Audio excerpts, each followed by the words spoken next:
Hello नमस्ते, मैं doctor Nilima Das, practising pain and palliative care at Raipur. आज मैं बात करूंगी, कॉमन प्रॉब्लम है बट लोगों को उतना जानकारी नहीं होता है कि इसमें कहा जाए, किसको दिखाए, क्या करे। वो है पेरिनियल पेन। पेरिनियल पेन या फीमेल में वेजाइनल पेन बोल सकते हैं एंड मेल में यूरेथ्रल और रेक्टल पेन भी हो सकता है। तो आज मैं उसके बारे में बात करूंगी कि ये क्यों होता है, कैसे होता है, सिम्टम क्या होता है और ट्रीटमेंट ऑप्शन क्या क्या है। तो ये जो प्रेजेंट करते हैं पेशेंट, फीमेल पेशेंट को लगता है कि पेरी वल्वर या पेरी वेजाइनल एरिया पे पेन हो रहा है, जेनिटल एरिया पे पेन हो रहा है, और मेल को भी वैसे ही लगता है, या रेक्टल पेन हो रहा है, मेल एंड फीमेल दोनों को। अब ये जो पेशेंट आते हैं, इसका जो पेन डिस्क्रिप्शन होता है वो भी मसल पेन से अलग रहता है। पेन जो है वो बर्निंग टाइप भी हो सकता है, एक साइड को भी हो सकता है या दोनों साइड, बायलैटरल भी हो सकता है, और शार्प नेचर का होता है, और मतलब लोकलाइज करना मुश्किल होता है कि एग्जैक्टली कहाँ पे हो रहा है, बट पूरे उसी एरिया पे हो रहा है। तो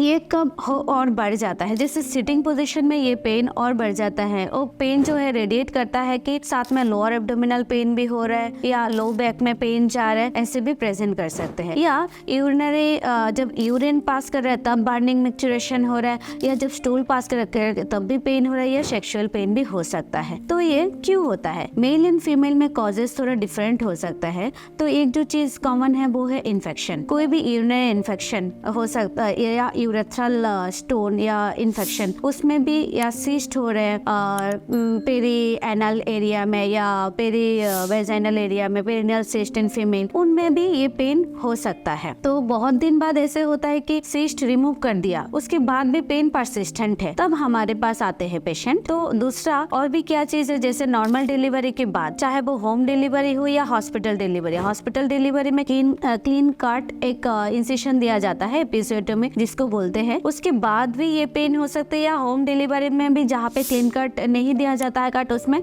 जनरलाइज्ड रप्चर होता है अगर वल्वर एरिया, तब भी बाद में जाके आगे चलते ये न्यू नर्व ग्रोथ के कारण ये पेन हो सकता है। टोटली ये नर्व मीडिएटेड पेन होता है। तो इसका पेन का जो कैरेक्टर होता है वो भी शार्प पेन होता है, शूटिंग पेन, बर्निंग और टिंगलिंग सेंसेशन जैसा एक अजीब सा पेन होता है। अब मेल में क्या कारण हो सकता है? एक तो इन्फेक्शन हो सकता है, प्रोस्टेट हो सकता है कि प्रोस्टेट हाइपरप्लेशिया हो, जिसको हम बिनाइन प्रोस्टेटिक हाइपरप्लेशिया बीपीएच बोलते हैं, उसमें भी हो सकता है, या prostate infection, abscess in genital area, rectal area, anal area, उसके कारण से हो सकता है, या इन्फेक्शन के कारण से हो सकता है। और एक्सट्रीम केसेस में कैंसर पेन हो सकता है। कैंसर पेन जैसे कि फीमेल में urinary bladder cancer, cervical cancer, rectal cancer जो आजकल यंग एडल्ट को भी हो रहा है, या मेल में भी same cancer, prostate cancer, rectal cancer, anal cancer, इन सब से जो हमारे जो जेनिटल एरिया को सप्लाई करने वाली एक नर्व होता है जो कि पुडेंडल नर्व, उसकी इन्फिल्ट्रेशन डायरेक्ट प्रेशर से, या कोई भी उसके अंदर मांस के अंदर नर्व्स अगर इन्वॉल्व हो जाता है, तो इन्फिल्ट्रेशन की वजह से ये पेन जो जिस एरिया को, रेक्टल एंड वेजाइनल और यूरेथ्रल दोनों एरिया को सप्लाई करने के अलग अलग ब्रांचेस होते हैं, बट उसमें एक पुडेंडल नर्व की कंप्रेशन की वजह से पूरे एरिया में पेन हो सकता है। तो इन सब कारण से पेशेंट जो है ना, यूरिन करने में भी जलन या पेन, स्टूल करते टाइम भी, स्टूल पासिंग में भी दिक्कत, इन सब कारण से पेशेंट डिप्रेशन या एंजाइटी की भी शिकार होता है। तो ये भी साइड बाय साइड रहता है। अब हम इसको डायग्नोसिस कैसे करें? तो डायग्नोसिस तो एक तो पेशेंट की हिस्ट्री और अदर कॉजेस, जो अगर कैंसर ऑलरेडी डायग्नोस्ड है, अगर इन्फेक्शन ऑलरेडी डायग्नोस्ड है।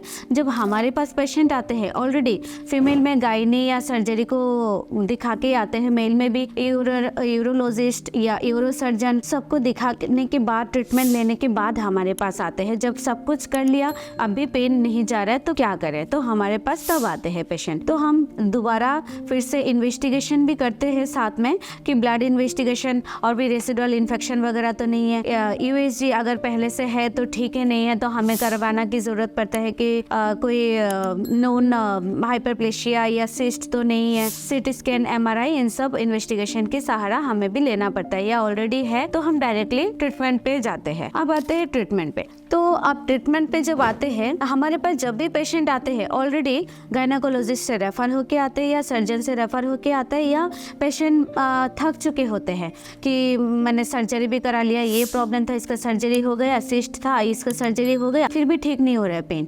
एक्चुअली वो प्रॉब्लम तब डायरेक्ट ट्यूमर रिलेटेड नहीं होता है, ऑलरेडी नर्व इन्वॉल्वमेंट होता है तभी वो प्रॉब्लम होता है। तो हम शुरुआत में नर्व मेडिकेशन देते हैं। नर्व मेडिकेशन पे या रिलीफ नहीं मिला या थोड़ा बहुत रिलीफ मिला, एटलीस्ट इससे पता चल जाता है हाँ है तो वही पेन, तो हम टारगेट करते हैं कि नर्व को डायग्नोस्टिक ब्लॉक दे या थेराप्यूटिक ब्लॉक दे। डायग्नोस्टिक ब्लॉक मतलब हम सिंपल पेन किलर देते हैं, उससे 2-3 घंटा राहत मिलता है, तब हम थेराप्यूटिक जा सकते हैं। या डायरेक्टली हम स्टेरॉयड इंजेक्शन या पीआरपी थेरेपी या न्यूरोलाइसिस, जो अल्कोहल और फेनॉल न्यूरोलाइसिस होता है, जिससे हम पोडेंडल नर्व ब्लॉक भी कर सकते हैं। या सारे जो पेल्विक या पेरिनियल एरिया को सप्लाई करते हैं, सारे नर्व्स के एक गेंगलिया होते हैं, गेंगलियन इम्पर, जिसको हम ब्लॉक करते हैं, उसका भी डिफरेंट तरीका है।